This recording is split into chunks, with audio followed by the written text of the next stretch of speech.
crowd has assembled in Indianapolis, Indiana, looking for a Pacers win today. And we've got it for you right here on 2K Sports. And now a quick check of our starting lineups for both teams. And guys, taking a look at Paul George, what will we see from him? Well, he's an exciting young player. Almost 6'10", great athleticism, length, dynamic finisher at the rim, and he can guard multiple positions defensively. And you know what, Steve? His growth defensively has been just as impressive. He uses that length to great advantage, contesting shots and coming away with deflections and steals. Well, guys, for the Philadelphia 76ers, they come in off a loss to the Bucks. And, Kevin, they put so much effort into the final few minutes of regulation in that game that they were pretty burned out in the overtime period. Yeah, that's an excellent call by you, Steve. I thought there was a little bit of a letdown for them in OT. And I'll bet that's what they talked about before the game, you know, getting the ball inside early. Well, it worked to perfection there. I like the game plan. Get it inside, force the defense to react, and then play off your big men. Here's the professor.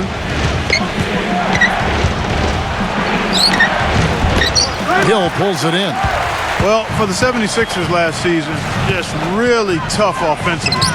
Tied for last in the league in points per game, bottom 5 in efficiency. Did a really good job of taking care of the ball, second lowest in turnovers, but I think they may have been a little overcautious to get those turnover numbers where they were. From deep, George gets it to go. George has got himself going with the triple, his first basket of the game. Well, you can't leave him alone, especially from long range. The professor is in the starting roster for the first time. You know, with this being the first start of his NBA career, the pressure gets ratcheted up a little bit. The team just is hoping that he contributes, but you never know with a rookie. But it isn't like he hasn't had pressure on him already. I mean, he was a first-round pick, and that always comes with a heavy burden. So far, I think he's handled everything that's been thrown at him pretty well. And guys, the Sixers' style over the last couple seasons has been a little inconsistent, I guess you could say. Defensively, their philosophy very clearly was, Steve, to force teams to shoot long twos. But offensively, those were the shots they so often took. Well, remember, they were pretty good a couple years ago with Iguodala because they were a fast team that could create some offense in transition. But once they got by him and he was injured, it really took away their effectiveness offensively. Here's the professor, Paul George, making his last shot. And Young kicks to Richardson. Wide open shot is on the money. Here's Hill, averaging 16 points a game. Let's catch up with Doris from the sideline. I was able to speak with Frank Vogel for a minute. This is their first matchup of the season against this squad, and he knows the shot blocking in the middle will certainly be an obstacle. But he said, quote, "We've got to remain aggressive and continue to attack." Guys, he said that putting their bigs in high pick and rolls and shooting the open jumper with confidence will be key. We'll see how they do. Thanks for that report, Doris. Guys, do you think we'll see game planning early on that might end up developing through the game as far as getting through this very tough defense? I think there's almost no question that what they're doing offensively at the beginning of the game will change several times before we're finished. Well, that's what the defense they're facing forces you to do. You have to be ready to adjust and make some changes. It's too complex a defensive scheme to just attack it one set way. When Danny Granger was out with injury last season, he saw that the Pacers team had become really Paul George's and Roy Hibbert's team as they became the new faces. While some would throw a fit about it, Granger said he was proud of them and happy to take a lesser role. He just wants to get back out there. And that kind of defense is just not going to cut it, guys. They have to get a hand in his face. Hill passes to Granger. It's back to Hill. Dishes it to George. Shot clock at 6. And so he draws the foul on the shot. A trip to the line to shoot 2. And when Granger is healthy, Steve, he's certainly a great player. Well, you love his versatility, his ability to play both ends of the floor.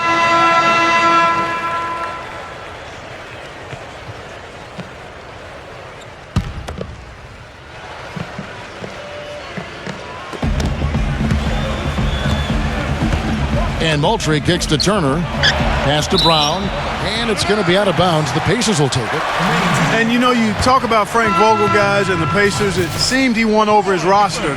from the moment he took over. He placed a lot of confidence and trust in his players, and most importantly, brought a breath of positivity and positive energy to that locker room and to that team. Roy Hibbert's checked in for Indiana.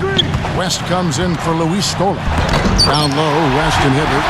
George and Granger on the perimeter. And it's Hill in at the 1. So that's the group out there for Indiana. Here's the professor. 14 points from him the last game against Milwaukee. Yeah, Kevin, he really set up shop at that foul line. I mean, they could not do anything with him defensively, and so they had to keep fouling. Just 5 to shoot. Anderson passes to the professor. Shot from the top of the key. Second chance effort, and it's good on the way in. Anderson's got his second basket of the game. Well, the defense just looked a little lazy on the glass there. Yeah, nobody boxing out. That's inexcusable. Hill gets a screen from West. Hibbert with a screen on Anderson. West dishes to Hibbert, and a foul on the shot. He'll go to the stripe for 2. And back to Vogel, he really helped instill the identity of this Pacers team of toughness and defense and, Steve, that willingness to battle. Yeah, it's a perfect fit with their personnel. The way he motivates this team to defend and play with that edge. I just love this group, the Pacers team, the talent, along with Frank Vogel. Just a really nice fit. Catching up on the changes for Philadelphia. Noel's checked in for Brown. Young comes in for Arnett Moultrie. And it's Richardson in for James Anderson. George with the ball. Now defended by Richardson. And George kicks to Hill. Knocked away. Granger passes to Hill. And misses it off the right side of the rim. You know, a lot has been said about the Pacers and their defense, but in addition to them being great with their positioning and skill, they're one of the toughest and most rugged teams to deal with, both mentally and physically. They really pride themselves on playing smash-mouth basketball, and don't hesitate to get into your airspace and get in your face. And it's Turner off the drive. And the 76ers get it back. Richardson kicks to Young. Back to Richardson. Thaddeus Young on the wing. Richardson the pass to the professor. Outside Turner. Here's Noel. The Pacers pull it in. And Clark, back to what you said, the Pacers did get it a few games last year where... Hammer time! Hammer time! I don't know that this is the time for that kind of flair. In a close game, the important thing is the 2 points, not the dramatics. Oh, come on, Clark. He had to go for it, didn't he? I'm with you, Kevin. You can't fault him for that. I mean, just let him go. Who cares?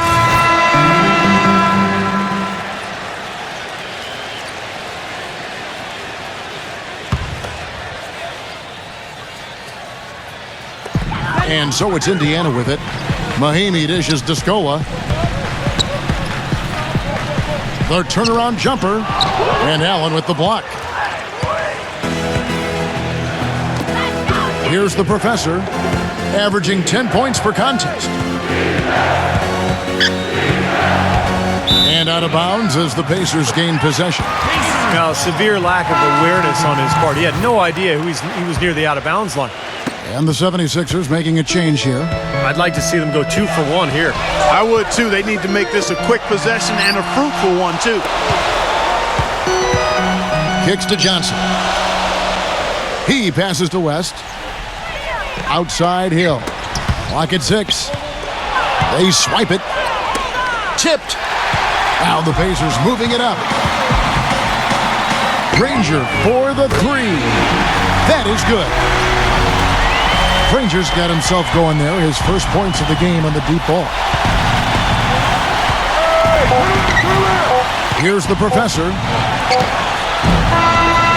And a tight game here as we end the first half. Pacers lead by 3. Well, folks, stay tuned for the halftime show at Damon Bruce for all the highlights from our first half. And now, brought to you by Sprint. Halftime in the Hoosier State in a close one. Welcome, fans. I'm Damon Bruce. Indiana with the lead against Philadelphia. They've held tough defensively. Great rim protection, too, when you look at all the blocks. some great work out there by Paul George. And Roy Hibbert's also been getting it going for them. And for Philadelphia, they've really been battling. They're really going hard at it on the boards, offensively chasing down every miss they can. A nice first half turned in by Jay Rich. The team has been struggling recently, and he's doing the best he can to get them on track. And that's all we got for you here in the studio. Time to send you back out to Kevin, Steve, Clark, and Doris for the start of the second half. The Sprint Halftime Report, presented by Sprint.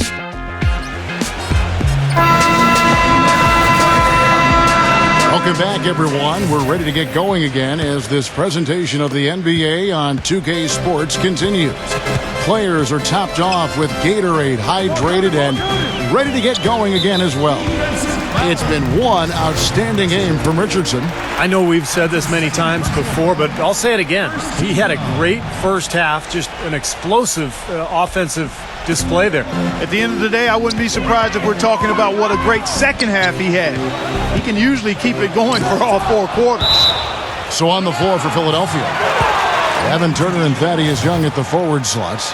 Richardson out there with the professor, and it's Noel in at the center position. Outside, George. 4 on the shot clock. And West backs in. Tries from the block, and the shot clock expires. 24-second violation. 76ers ball. With the pause in the action, let's bring you the list of teams that have been lighting it up over the last 10 games. The Pacers in 5th. Yeah, what an impressive run for this club. Everybody seems to be scoring well at the same time. This club is really putting up big numbers. Indiana had perhaps the toughest defense in the league. They just didn't have any weaknesses defensively. If you attacked them inside, they were able to challenge you at the rim. You tried to shoot over them, they were challenging you with their length on the perimeter. And they didn't back down. So it's not a surprise they were near the top in every defensive category. And let's catch up with our sideline reporter, Doris Burke. Doris, over to you. Gentlemen, Roy Hibbert is pretty good friends with Tim Duncan. Hibbert recalls when they met. He said, I met him when I was a kid during the 2001 NBA All-Star Game in D.C., and he actually remembers that moment. We share scouting reports on other teams. It's just a friendship. I learn from him, and you know, he's the best. So I don't know if he picks up anything from me, but I definitely learn from him. Kevin, a great tutor for the young Hibbert. Well, hard to think of a better mentor for Roy than the great Tim Duncan. Thanks, Doris. And Clark, the numbers back up what you were saying about the Pacers. A lot of stat heads will look at opponents' effective field goal percentage as a measuring stick for defense. And the Pacers, Steve, were the best in the league at that. Well, they passed the eye test, that's for sure, Kevin. I mean, they challenge every shot. They get out to the three-point line. They block shots at the rim. And there's a reason this team was so good at the defensive end. I think it's fair to say that the top of the Eastern Conference has been getting tougher over the last few seasons. Unfortunately for the Sixers, they've headed the other direction. They've been going south, and part of why they were on the outside of the playoffs looking in. Outside Hill. He kicks it to Granger. Hibbert with a screen for Granger. Shot is off. So Philadelphia will take it the other way. And back to what you were saying, Clark, about Philadelphia going through a lot of roster changes last year. You're right, in a season where a lot of other teams in the East put it all together. Steve, bad timing for Philadelphia. Yeah, bad timing. Roster changes and injuries, of course. I mean, the big trade for Bynum looked like it was going to be something that could help them get to the top of the East, but Bynum never played a single game for them. And so it's understandable why Philadelphia struggled. Well, if this game comes down to the rebounding battle, they'll be the ones coming out on top. Yeah, they've been really strong in the paint, battling the glass.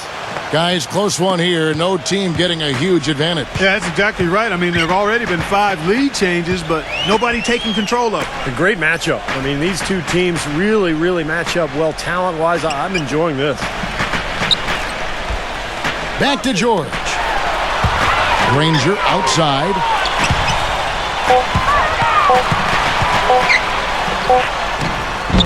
The shot is off.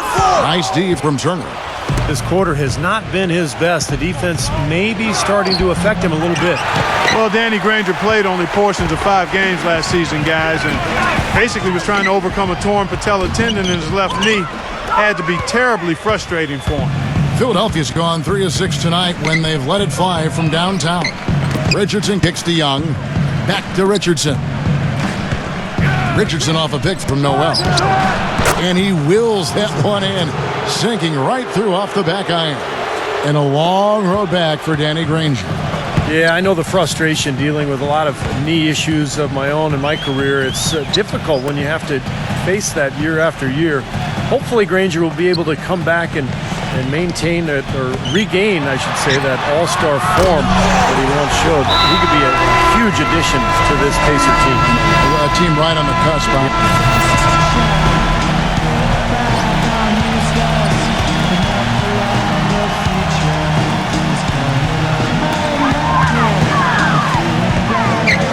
Outside Scola, out of bounds. Philadelphia takes possession. A chance now to take a look at how the Pacers are doing, Kevin, here early in the season. First in blocks, second in rebounding, and they're ranked third overall in team offense. This is a team that knows how to put the ball in the basket, and really that's their strong suit.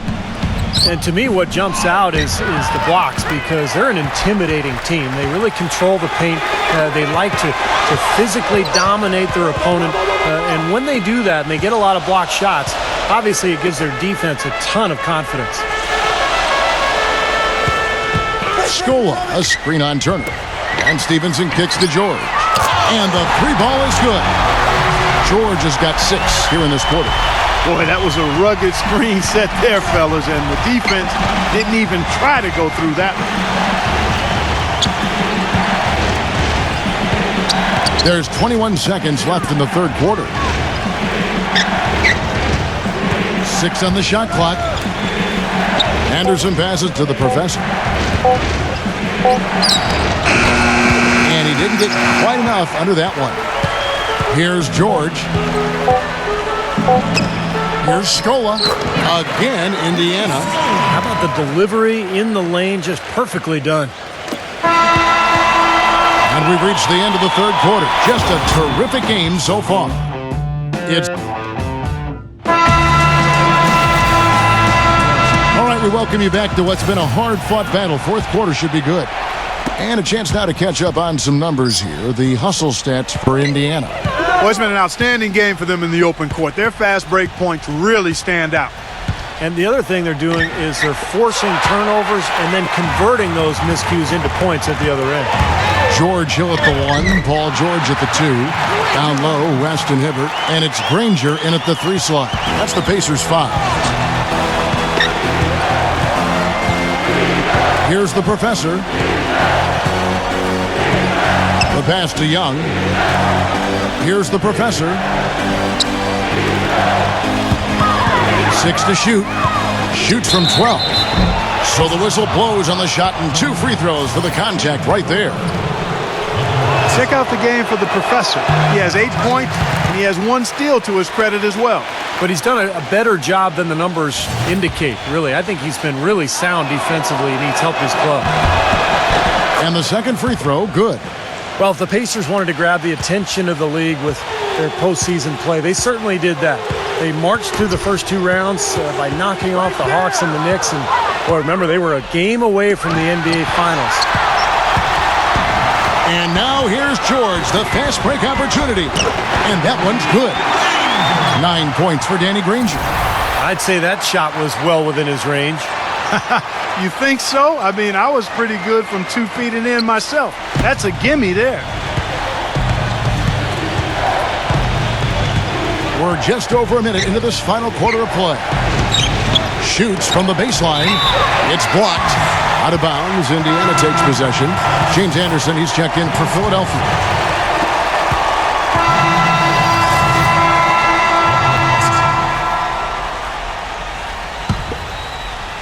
Pacers leading by 5. Ultimately, the Pacers would fall to the Heat, but they put them to the test. I don't think there's any doubt about that. They gained respect league-wide even more than they had going into the playoffs. It took, 7 games, Clark, and you saw them all, which a lot of folks didn't see coming. I know that's the case, and yet the way the Pacers showed such grit in that series, it indicates they can compete with anybody. And when you have a defensive anchor like they do in Roy Hibbert, they've got a chance to be a championship team before long. Doris Burke has some information for us. Doris? I was able to listen in on what Frank Vogel had to say to his team. He told the players, let's put our foot on them and keep them down. We've got them exactly where we want them. I want to see you guys slow the pace, use the clock, and stay away from any silly fouls. Thank you, Doris. And it's blocked by Noel. Anderson with the ball. George picks him up. A little over 2.5 minutes have passed here in the fourth quarter. Screen by Young. Back to Anderson. Down to 5 on the shot clock. Tries again. And a foul called on the shot. Got him on the way up that time, so he'll shoot 2 right here. Well, he's really good defensively at anticipating plays and then forcing players into areas where they don't want to go and where they become more vulnerable for turnover. And Steve, very few players have his finishing ability. We see him get a lot of and ones because even if he draws hard contact, he is able to play through that and typically score. They're still right in this thing, but missing the free throw keeps them in a 2-possession deficit. Ball's knocked loose, and that's out of bounds. Indiana will retain possession. And a chance now to check out the schedule for Indiana. And after this one, they're home against Minnesota. And that game is the second of 2 straight at home. Hibbert with a screen for Scola. And George, here we go. Back to Scola. Shot clock at 6. Foul call that time on the way up. That'll give him 2 chances at the free throw line here. What a great game for Granger in this one. He has 11 points and 1 steal. You know, as tremendous as his stats are, what I've liked most is just the effort he's put into this game. Yeah, it's really been something, Clark. The energy that he's brought. He's worked his tail off at the offensive end and first guy back defensively as well. The professor passes to Young. Outside Turner. Back to Young. Young left side. Here's Turner. No luck. Excellent D there for Scola. Ouch. Another miss to add to what's been a miserable game for him from the field. From deep, George. And Philadelphia grabs the miss. Noel's got his 4th rebound in this one. This game against Indiana, the first time they've met this year. You know, this game kicks off a 3-game season series for these clubs. Definitely both looking to get that leg up tonight. I think the game plan needs to change here, guys, if they're going to get out of the hole because he is not helping their offense. And George kicks to Granger, working on Anderson. Post shot, and you can count it. He'll go to the line with a chance to make it 3. That's right, Steve. And even though they may not be the fiercest of rivals, it doesn't mean both these teams, Clark, aren't hungry to start their series off right. And you know what? Another thing, who knows, guys, the 3 games between them could end up having an influence on how the conference playoff picture shakes out. David West, he's checked in for the Pacers. Well, as long as the threes keep dropping for him, he'll continue firing away. And they are dropping for him. What a game he's having from deep. Now, here is Hill. Defense is right there. George.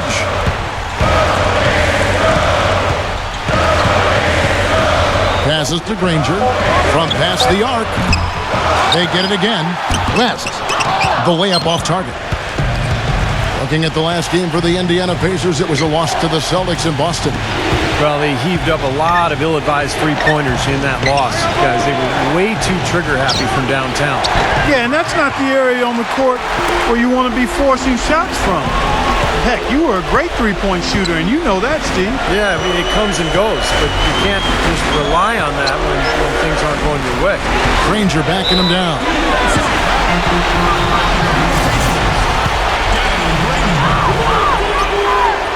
And he misses the first one. Boy, he wanted that one to fall.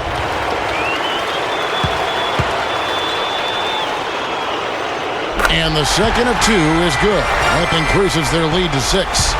Philadelphia's gone 1 of 3 from outside the arc since we've reached the fourth quarter. Here's the professor. Pass to Richardson. That's tipped. Tries to keep it alive. And out of bounds as the Pacers gain possession.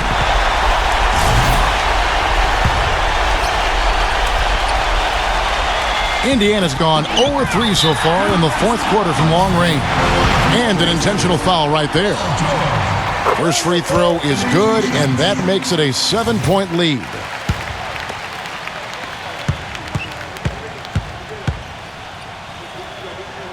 And he hits both free throws here. So now it's an 8-point game. 7-second difference, shot and game clock. Probably time to just say it, guys. This game is over. I think you're right on target there. Money! Oh, and that cuts the lead to just 5. There's 21 seconds left in the fourth. And now they decide to foul intentionally. He drops the first one, and that increases their lead to 6. And so both free throws are good, and it's a 7-point game. Good work at the line to stretch that lead out a little bit. So it's Indiana picking up the win.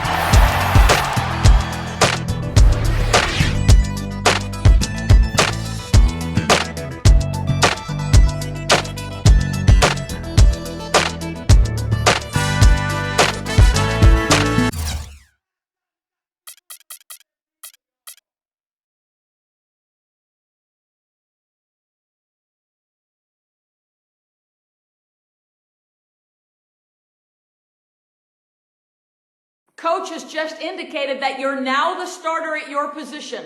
How does it feel to have cracked that starting rotation? Well, it's great to be recognized like this, that's for sure. I have a lot of respect for Coach and what he does, and if he feels like I'm ready to start, then I'm going to do everything I can to prove him right. Can't wait for the next game.